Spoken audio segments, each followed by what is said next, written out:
It was not just a standard airplane ride. I was really feeling the ill effects of the tear gas and throwing up in the airport and was running a fever from sleeping on the cold floor.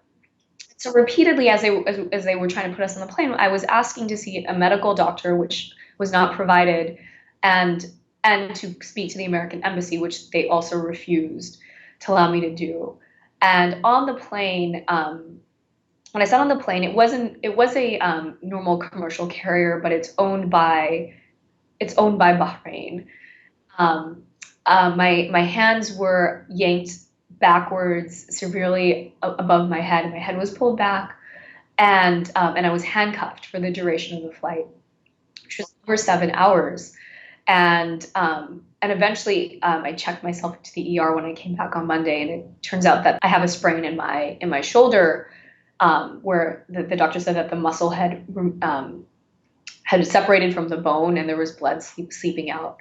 I didn't know that at the time what was wrong with me, but I did know that that the handcuffs were extremely painful, especially as the flight progressed.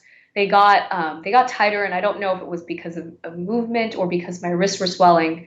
They were behind me, so I couldn't see them, and it got excruciatingly painful. And I asked if they could take them off, and they said no. I asked them if they could loosen them, and they said no. I asked if I could use the restroom, and I was told that if you want to go to the bathroom, you can go on yourself twice. Um, and even there was a journalist on the plane with me from the UK Telegraph, and a couple hours into the flight, he sat down next to me. I had the whole row.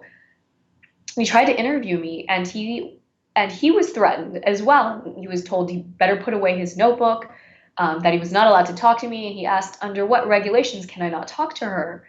And the man that was watching over went to see the pilot, and then he came back and he said, this is a Bahraini flight. This is owned by the Kingdom of Bahrain. While you are on this flight, you are in Bahrain, and political activity is forbidden.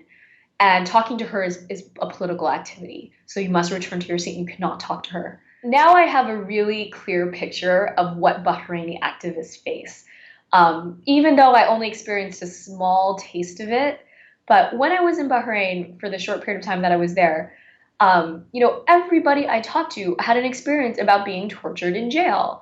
And this was just, I would just be at the Costa Coffee, which is kind of their equivalent of Starbucks, where a lot of people would hang out, talking to people, meeting people, and then, a couple hours later, maybe the next day, they would be like, "Oh yeah, I was electrocuted." And if there's one guy who was wearing a short sleeve, you can see the electrocution marks on my leg. And every single person, it's just outrageous what the kingdom has done, not even just to protesters, but to doctors operating on protesters, doing their job as doctors, trying to help the ill, and being plucked from surgery and thrown into jail and tortured. And so you can imagine that if this is what they're doing to American citizens, what can they be doing? What are they doing to Bahrainis?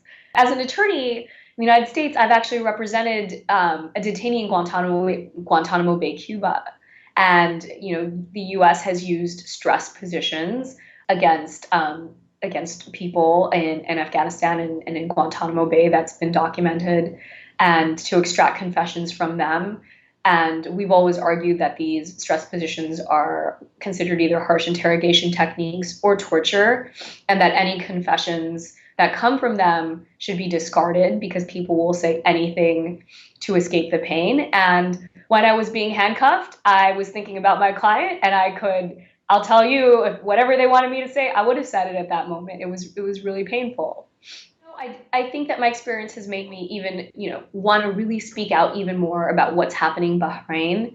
It's a small country, and I think not a lot of people had heard about it before. A lot of the focus has been on bigger countries like Egypt or Tunisia or Libya, Syria, the Arab Spring movements there.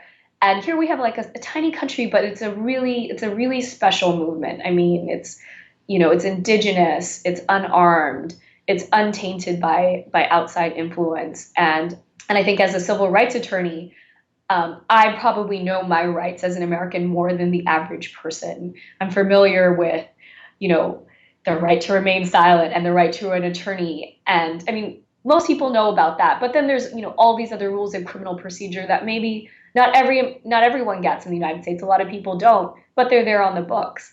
But in Bahrain, we'd ask for a lawyer and they'd say, "You have no right to a lawyer." And then we say, "Oh, well, we don't really want to talk until we have a lawyer there." And they're like, "You have no right to do that."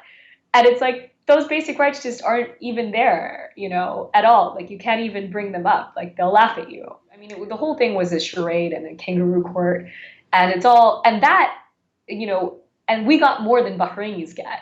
So if that's like the best that you can get, you can imagine what it's like for regular people and why they're willing to risk their lives for some basic freedoms that we just take for granted in the United States. Right? I think people there really thanked us for coming, and they thought that our presence de-escalated the violence this past week. And two more people got deported today. Two got deported last night, and six got deported on Tuesday. So right now, there's no Witness Bahrain people currently on the ground, and the Kingdom of Bahrain is denying visas to journalists. For the most part, a few do get in, and so I think people are concerned that without the world's attention turned to Bahrain, the kingdom can be as repressive as it wants to because it is concerned with its image.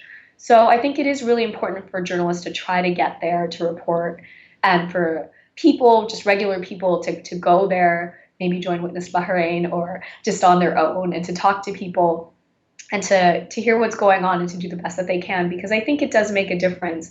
I think that we should try to help them to the degree we can, rather than doing what Barack Obama is doing right now, which is trying to push through a $53 million military aid package to a repressive regime, while at the same time saying that he supports democracy. Intelligent, but you don't have to be a neurosurgeon or the sharpest tool in the shed to see that the tear gas canisters being fired at your head say "Made in the USA" on them. And everywhere I went, people asked me, they said, "You're American. Why are you guys, funding, sorry, you guys funding this repressive military apparatus?" So I think they're aware of it. All right. Take a break. Tear gas has been horrible. Yeah, I think that like a lot of what activism is reporting. Does that make activist journalists? I don't know, but I just think it's really important for people to be out there, to get on the ground, and to report on what they see. I mean, I would say that it's not just. I don't think that we should leave the reporting purely to journalists.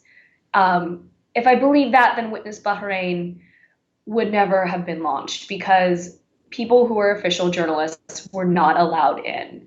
And, and if we just obey the wishes of these oppressive regimes by declaring ourselves journalists and not going in because we're journalists, then we're not going to get the story out. And I don't think that you need to have these official credentials to be able to report on what you see. I learned a lot from the Bahrainis because there's absolutely no freedom of speech there. So traditional journalism, like newspapers and television, are completely controlled by the government. So people get their information from Twitter. And that's why you have these people like Nabil Rajib who have 100,000 Twitter followers, because the real news comes from Twitter. And does that mean that every Bahraini is a journalist? I don't think so, but I think that what they say is credible.